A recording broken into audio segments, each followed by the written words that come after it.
Bom, estou aqui para agradecer até o convite, as rodas de conversa que tivemos em Brasília sobre o curso Cuidado da Obesidade na Atenção Primária à Saúde. Eu vou meio que falar acompanhando os slides que eu levei. Se vocês quiserem ver junto, eu acho que vai funcionar. Bom, os primeiros slides são sobre como é que está evoluindo a obesidade no Brasil. Nós temos os dados do Vigitel, né, que é uma pesquisa por telefone, e temos dados também de pesquisas que são realizadas nos domicílios das pessoas.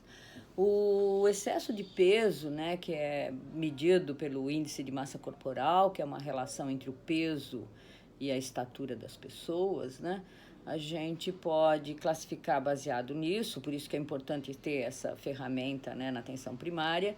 A gente pode classificar as pessoas com algum grau de excesso de peso ou como obesidade.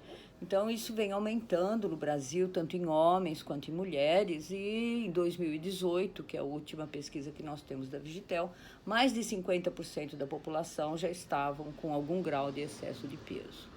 A obesidade, a gente na última pesquisa tem que é aproximadamente 20% da população que estão, né, já obesos. O slide que eu tenho de fator de risco mostra a importância da obesidade numa das doenças, né, que custa mais para o sistema de saúde e custa mais para as pessoas também, que é a diabetes, né, a diabetes tipo 2. Então, o diabetes tipo 2, nesse slide, está mostrando que o risco, o fator de risco, obesidade, é 10 vezes maior do que os outros fatores de risco que vocês têm aí listados, né? Atividade física, consumo de refrigerantes.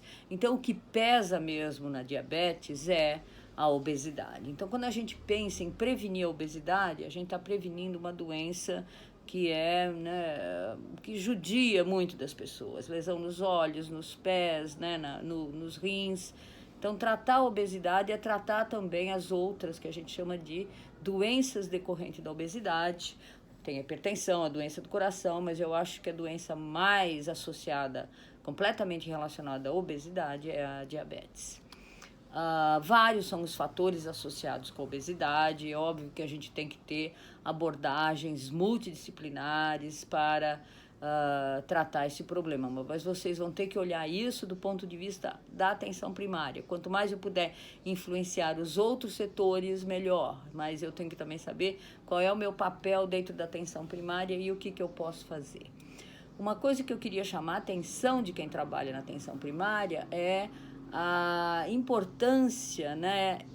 Eu acho que na atenção primária tem tido pouco espaço para isso, a atenção de pegar os casos, né, que tem algum grau de que tem evolução muito desfavorável, né?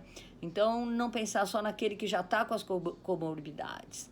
Então, a criança e o adolescente, né, deveriam ser os nossos grupo-alvo. Por quê? Porque um adolescente que ficar obeso, né, ele vai ter muitas vezes mais chance de se tornar um adulto obeso. E vai ter 4 vezes mais chance de ter diabetes quando ele for um adulto jovem. Se a gente tratar isso antes da puberdade, ou seja, um adolescente que veio criança obesa, adolescente obesa, mas eu consigo resolver isso antes, né, da puberdade, onde vários hormônios estão se modificando, né, a criança está crescendo, é o momento mais fácil também dela voltar a ter um peso adequado para a estatura. Essa criança, quando adulta jovem, vai ter um risco idêntico àquele que ela nunca, se ela nunca tivesse tido obesidade. Então, a gente não vai poder pensar só naqueles que já estão obesos, mas a atenção primária tinha que ter um olhar muito especial na prevenção, né, na prevenção do ganho de peso, né, do ganho de peso desde a criança e do adolescente e do adulto jovem ainda sem comorbidades, né? Depois tem uma série de slides meus sobre os alimentos no Brasil. O que eu estou mostrando? Isso são os dados da última pesquisa nacional, né? Nós vamos ter dados recentes ainda esse ano, mas quase todas as pesquisas indicam nessa direção. As pessoas não comem só produtos saudáveis e produtos não saudáveis, né? É a mistura. Quanto mais saudável consegue ser a sua alimentação. A gente não consegue substituir em adolescentes, por exemplo, os alimentos, os biscoitos. O biscoito é um marcador de alimentação não saudável. Ele está presente até nas crianças que vão para a merenda, até na merenda tem biscoito, né? E isso é muito ruim, ele é um marcador de alimentos ultraprocessados, né? E o Brasil tem uma recomendação, tem o Guia Alimentar, cuja grande máxima é não coma alimentos ultraprocessados. E na dieta do brasileiro, o que a gente tem? A gente tem essa mistura, né? A gente tem o arroz e feijão em quase todos os lares e associado a isso a gente tem embutidos e os refrigerantes e as bebidas ultradoçadas e essa combinação, então, que acaba sendo difícil de mexer, porque não é só parar de comer isso e comer arroz, feijão e frutas, né? Mesmo quando eu aumento o consumo de frutas, esses outros alimentos não saudáveis não desaparecem. Então tem que ter uma estratégia para não coma mesmo, não coma de preferência esses produtos industrializados, né? Ultraprocessados, quero dizer, né? Porque industrializado tem várias coisas industrializadas. Os ultraprocessados e reduza o que você come. Se você está engordando, você tem que reduzir o seu consumo alimentar, né? Atividade física ajuda um pouquinho, mas o foco, né, da obesidade é o consumo alimentar. No Brasil, a gente tem tido os dados, né, de base populacional mostram, né, da pesquisa do Vigitel também, que a gente tem tido algum sucesso em reduzir os refrigerantes e as bebidas adoçadas, né? Tem tido algum sucesso em reduzir a inatividade física. O consumo de frutas é um ponto muito ruim, a gente está sempre com consumo muito baixo, né? 30% só da população consomem regularmente, o que significa 5 vezes ou mais por semana, frutas e verduras. Os doces também são muito presentes, né? Dada a nossa herança, né, de país produtor, mais uma herança portuguesa de doces muito doces, né? Então, isso também é uma característica da alimentação do brasileiro, né? Eu tenho um slide, que é o slide 14, né, que tenta mostrar que a gente está falando da obesidade como um todo, né, mas ela não fica igual em todas as classes sociais, né? Na verdade, esse slide é por nível de educação e nas mulheres, né, nas mulheres mais educadas, com educação acima do terciário, né, universidade ou mais, a obesidade é menor do que em todas as outras classes de nível educacional, né? Nos homens isso não é verdade. Nos homens, quanto maior a educação, maior a prevalência de obesidade. Um fenômeno curioso, né, é que no longo tempo todo mundo está engordando, todos os níveis de educação, mas as mulheres de maior escolaridade estão ainda embaixo na parte, né, entre a população de menor prevalência. Quando a gente olha, contudo, as mulheres que têm nível secundário, né, conseguem, não chegaram à universidade, mas tiveram uma educação de 8 anos ou mais, elas são um grupo que está crescendo nesse grupo a prevalência de obesidade. Talvez por um excesso ela consegue trabalho, mas às custas de ter uma dupla jornada de trabalho. Então esse grupo, né, não é só o grupo das mulheres não educadas, mas esse grupo é um grupo também de atenção especial, dado que nelas está crescendo essa prevalência de obesidade. Eu tenho outros slides que significam a qualidade da alimentação, né? Então, a qualidade da alimentação está sendo medida aí por 2 marcadores. Um deles é a relação, somando o que se come, né, de açúcar, de gordura saturada e de gordura trans, né, que não deveria ser consumida.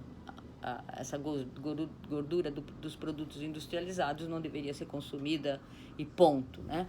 Mas, e nesse slide, né, que é o slide 15, eu estou mostrando quais são os alimentos que mais oferecem, que mais colaboram para esse indicador negativo, né, da alimentação.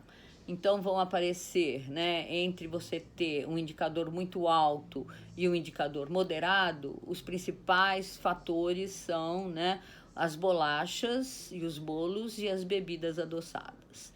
Esse é o grande diferencial. Por isso que grande parte dos nossos estudos com adolescentes, a gente tem focado em reduzir bebidas adoçadas e reduzir o consumo de biscoitos, principalmente de biscoitos e outros, os biscoitos recheados, biscoitos muito doces.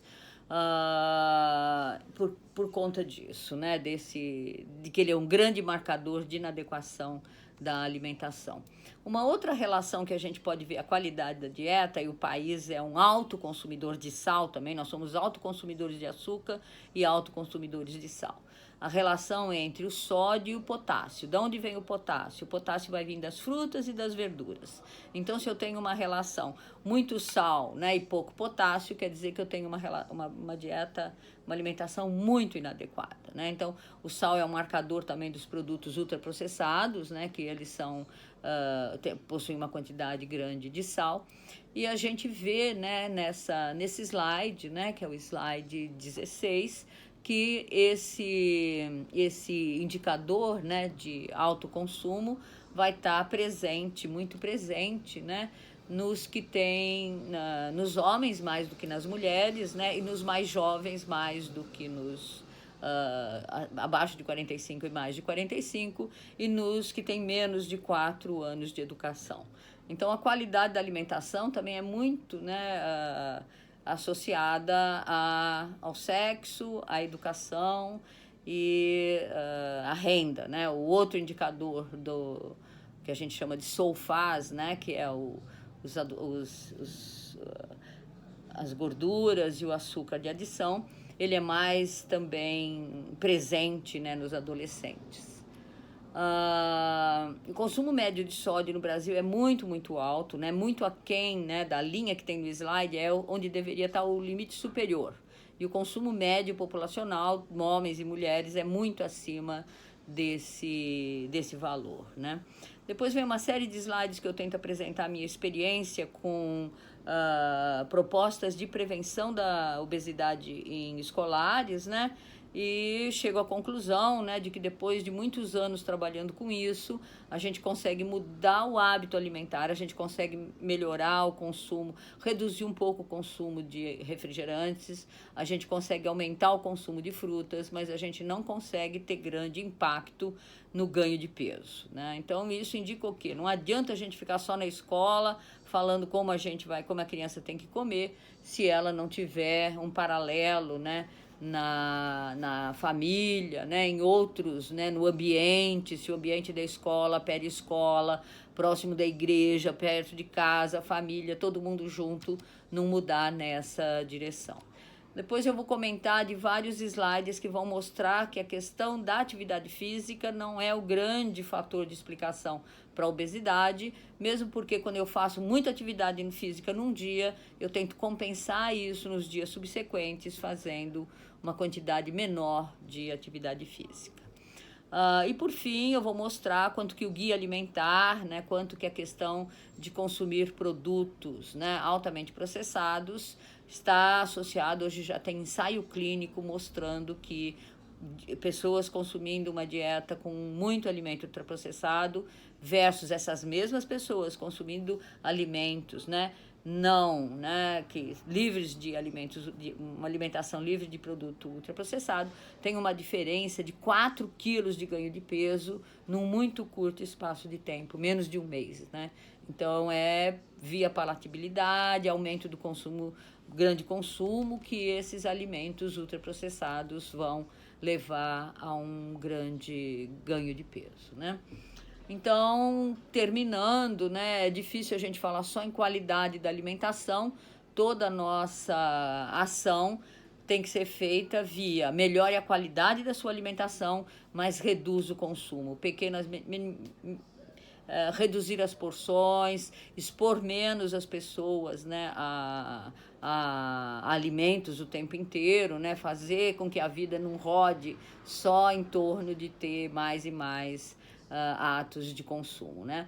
Um último slide eu vou mostrar quanto que qualquer coisa que você consome, né, comparando um dia de consumo versus um dia de não consumo daquele grupo de alimentos.